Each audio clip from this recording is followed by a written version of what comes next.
우리나라 쿠팡 같은 구조네요. 매출 사이즈는 매년 뭐 네. 마켓컬리도 마찬가지지만 제가 이거 찍을 때마다 너무 마켓컬리 쿠팡 얘기해서 좀 그렇긴 한데 뭐 사실이니까 뭐 네. 매출은 커지고 있지만 적자는 계속 나고 이런 테크 기업들이 저는 미래가 어떻게 될지 참 궁금하긴 해요. 이게 지금 사실 어떻게 보면은 어떤 물건 10,000원에 떼어서 5,000원에 팔면서 내가 매출 많이 늘고 있다. 약간 이런 거랑 비슷한 거거든요. 계속 할 때마다 적자는 늘고 있고. 맞아요. 네. 근데 이런 배달업도 이렇게 수요가 늘고 많지만 과연 이게 종국에는 흑자 전환이 돼서 아름답게 뭐 연간 수천억 씩자를 내는 기업이 과연 될 수 있을까요? 저는 안 다들 될 것 같은데. 같은 전략이었던 것 같아요. 뭐 예전부터 아마존도 그랬고 쿠팡도 그랬고 일단은 이 시장 자체의 파이를 키우자. 네. 그리고 그 안에서 독보적인 플레이어가 되자.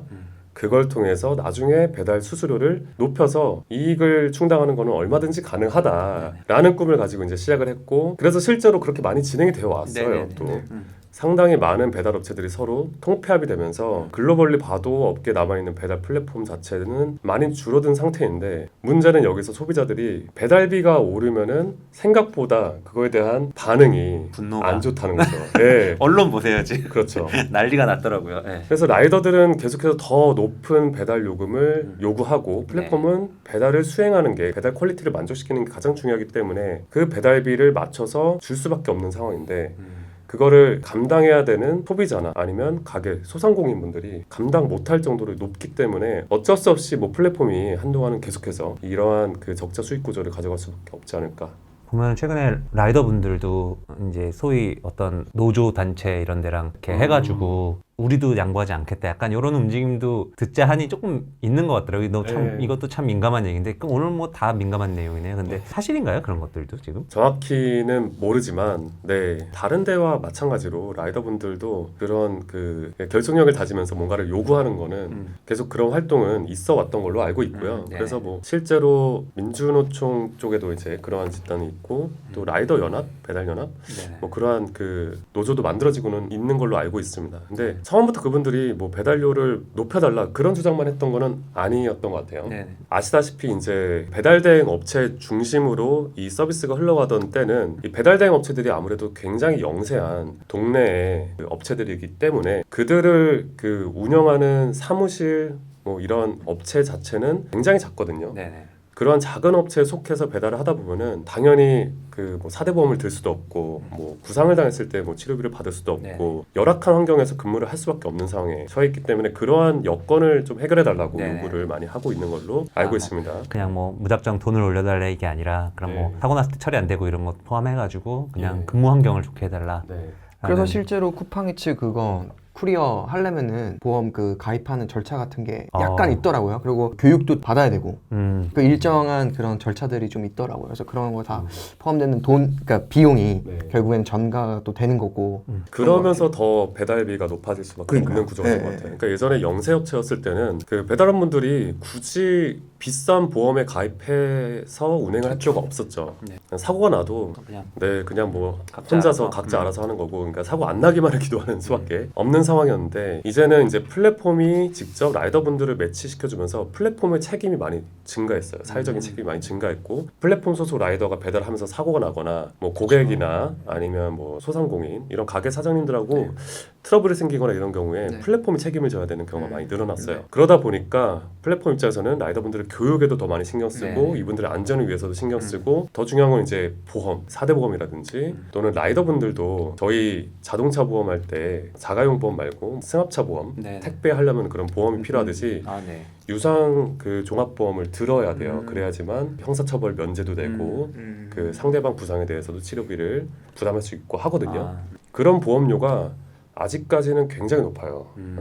어느 정도인지 감이 잘 안 오실 텐데요. 지금은 그래도 이제 모수가 많이 늘어나면서 네네네. 한 200~300만 원 정도까지 이게 이제 낮아진 수준일 거예요. 연간 200~300만 원, 뭐 300~400만 원 정도인데 예전에는 뭐 1000만 원 까지 갈 정도로 굉장히 비쌌고 그렇기 때문에 유상종합보험을 안 들고 그냥 기본적인 그냥, 책임보험. 당신은 뭐 책임보험이라고 하면은 이제 자차보험 같은 개념 그리고 이제 타인의 상해에 대해서 보상해주는 그런 보험 정도인데 그것만 드는 경우가 굉장히 많고 그것만 해도 뭐 120만 원, 뭐 200만 원 정도 했던 상황이고 그렇기 때문에 이제 보험료가 이제 계속 증가하고 이런 보험료라든지 교육비라든지 뭐 안전보호구라든지 이런 것들 때문에 그런 것 때문에 배달비가 계속 증가하는 것도 있는 것 같습니다. 여기 뭐 사실 질문 미리 드렸던 거에는 없는 건데 어쨌든 18년에 참여하셔서 조인하셔서 21년에 나오신 건데 주식이라든가 여러 가지 좀 개인적인 혜택을 많이 좀 보셨는지가 갑자기 궁금하네요. 그런 거는 사실 일절 없었고요. 아 그래요? 진짜요? 네네네. 사실 그 제가 들어갈 때 이미 배민의 그 시장 가치가 굉장히 높았고 주식도 굉장히 많이 이제 소진이 된 네. 상황이었어요. 아시다시피 이제 배민은 아무리 이제 수수료 장사하는 그런 플랫폼이었다고 하더라도 네. 마케팅비라든지 뭐 플랫폼 운영, 서버 그쵸. 개발 뭐 이런 엄청난 비용이 많이 들어가요. 네.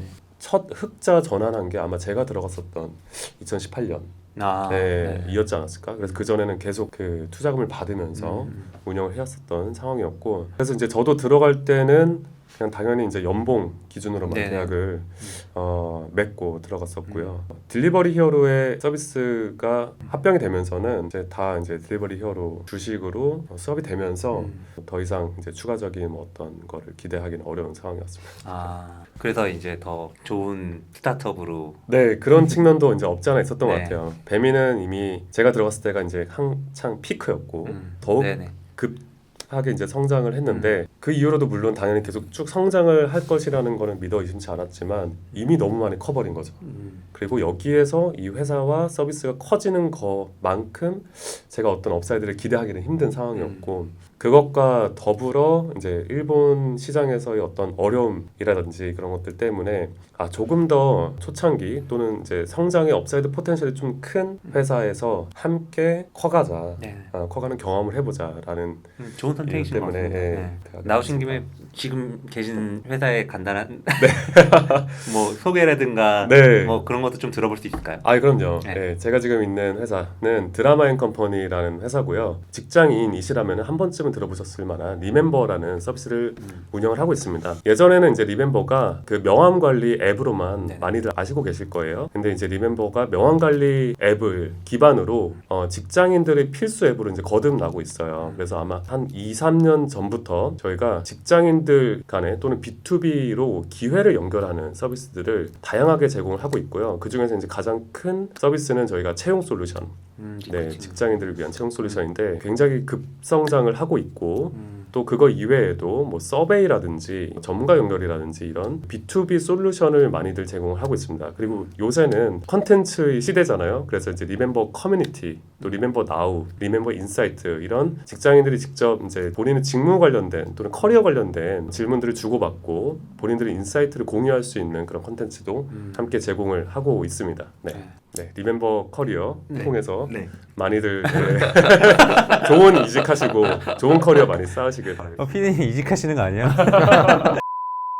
지금 이렇게 어쨌든 말씀해주신 걸 종합해 보면은 배달 시장 규모 자체는 앞으로도 엄청 커질 것 자체는 사실 자명한 것 같은데 저희가 그러면 실질적으로 그거를 좀 타겟팅해서 투자할 수 있는 어떤 뭐 방법이라든가 아니면 비상장 투자가 될 수도 있고 뭐 이런 좀 방법이 있을까 이게 좀 궁금합니다.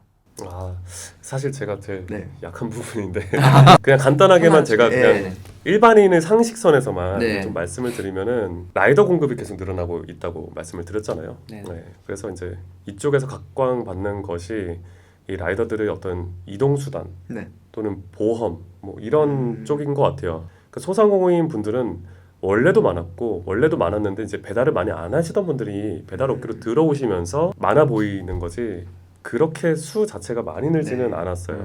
근데 이제 라이더분들은 확실하게 많이 늘었고 그들이 필요하는 이동수단이라든지 아니면 서비스들이에 대한 니즈는 좀 늘지 않았을까? 그래서 요즘 보면은 그 전동 킥보드, 뭐 공유 킥보드 이런 업체들도 물론 지금 상장된 기업은 없겠지만 그런 업체들이 배달의 민족이라든지 뭐 쿠팡이라든지 이런 그 배달 대행 업체들이라든지 이런 데랑 이제 제휴를 좀 계속해서 모색을 하고 있는 걸로 알고 있고요. 라이더분들이 한테 이런 공유 킥보드를 넘어서서 뭐 공유 자전거, 공유 오토바이 같은 것들을 더 많이 제공을 하게 되고 이분들이 더 많이 사용을 하게 되면은 그만큼 이러한 기업들에 대한 가치도 많이 증가하지 않을까 생각이 됩니다. 네, 어려운 질문 답해 주셔서 질문이 너무 어려웠던 네, 것 같아요. 네, 진짜 그런 네. 것 같아요. 네. 네, 오늘 저희 녹화 같이 진행해 주셨는데 뭐 간단하게 소감 한마디 부탁드리겠습니다. 되게 그 시간이 금방 간 것 같아요. 네. 네, 되게 금방 갈 정도로 저도 얘기를 하면서 막 기억이 새록새록 나면서 재밌었고요. 한동안 잊고 있었는데 이 음식 배달업에 대해서 네. 다시 한번 좀 생각을 해보면서 아 당시에 되게 재밌게 했었는데 이런 거 저런 거 많이 공부를 하고 히타님처럼 저도 직접 배달 뛰어보면서 아, 진짜요? 네, 굉장히 또 재밌었던 기억이 있는데 그런 기억들도 다시 생각이 나면서 네, 재밌었습니다. 네. 오늘 뭐 귀한 네. 발걸음 해주셔서 너무 감사드리고요. 네, 감사합니다. 네, 감사합니다. 감사합니다.